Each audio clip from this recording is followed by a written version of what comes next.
Ներքին Դվին գյուղի Սուրբ Հարություն եկեղեցին եւ գիծշինությունները բարեկարգվում են։ Մատաղատուն հյուրասրահը, որտեղ տարվա ցուրտ եղանակներին անցկացվում են նաեւ երիտասարդաց միության Կիրակնորիա դպրոցի դասերը, մշակութային տարբեր միջոցառումներ, այժմ վերանորոգվում է։ Տանիքն արդեն պատրաստ է, ներսի աշխատանքները ընթացքի մեջ։ Հյուրասրահը վնասվել էր տանիքից կաթոցների պատճառով։ Աշխատանքներն սկսվել էին նախ տեղի համայնքի աջակցությամբ։ Մեծ ու փոքր նվիրատվություններ չկան, այրի կնոջ երկու լուման, տեսեք ինչքան բարձր գնահատեց մեր Տերը եւ գովեց այրի կնոջ այդ երկու լումայի համար։ Այդպես էլ մենք շատ բարձր ենք գնահատում յուրաքանչյուրին, ովքեր որ մասնակցում են, ինչպես որ մասնակցում են, թե ֆիզիկական աշխատանքով, թե իրենց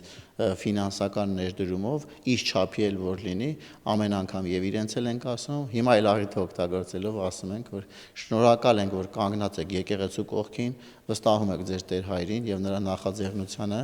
աջակցում եք։ Եկեղեցու 3 նոր զանգերը, վարագույրը, կից ծածկոցները, նորակառույց գրատունը, որն արդեն գործում է, երիցատունը եւ արևային կայանը բարերար հայորդու նվերն է համայնքին։ Տեր հայրը սկզբունքայնորեն չի հիշատակում նրա անունը, բարերարը չի ցանկացել։ 5 կիլովատ արևային կայան ենք տեղադրել համայնքի աջակցությամբ, մինչ այդ տեղադրել էինք, մեր գաղտնի բարերարը մեզ աջակցեց, որ եւս 5 կիլովատով հզորացնենք դա, ինչու, որովհետեւ ծրագիրը ավելի մեծ էր, մենք ուզում էինք, որ եկեղեցում դնենք շատ հզոր կոնդիցիոներ, եւ եկեղեցում եւ երիցատանը եւ մատաղատան հյուրասրահում դնենք հզոր կոնդիցիոներներ, բայց 5 կիլովատ արդեն չէր բավականացնի։ Բայց հետո ուրիշ խնդրի հանդիպեցինք, որ եկեղեցու մեջ հզոր կոնդիցիոները լավ տաքացնելու համար մեզ պետք է երրորդված հոսանք։ Եվ դա նույնպես շատ մեծ ծավալի աշխատանք էր, որ հերվից պետքա բերեինք։ Մեր գաղտնի բարերարը աջակցեց, դա նույնպես ունեցանք նաև համապատասխան կոնդիցիոներները եւ եկեղեցու մեջ եւ երիցատանը եւ մատաղատանը։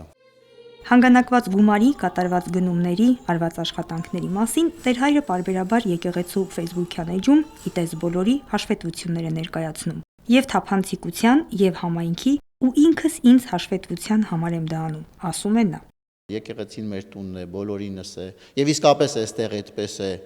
դա իրականում զգացվում է, եւ այդ տունը մենք լավ է, որ կարողանում ենք բոլորս միասին շենացնել, որովհետեւ շատ կարեւոր է, մեզ համար էլ է կարեւոր, որ տեսնենք, որ համայնքը այս հարցի շուրջ համախմբված է։ Եթե ինքը տեսնում է հավատացյալների ջերմեռանդությունը, եթե տեսնում է հավատացյալները ինչ սիրով են գալիս, քահանան ինքն էլ է հոգով լցվում, ինքն էլ է զգացմունքով, որ իր գործը առաջ է գնում, ամեն մարդ իր գործը տեսնելուց լավ է զգում։ Կիրակնորիայի դասերը չեն ընդհատվել, օրվա սովորածն էլ նոր սաղմոս էր, հավատով ու սիրով արված գործերի մասին։ Սերը երբեք չի անհետանում։ Սոնա Խաչատրյան, Մեսրոպ Ավետիսյան, Եկեղեցական կյանք։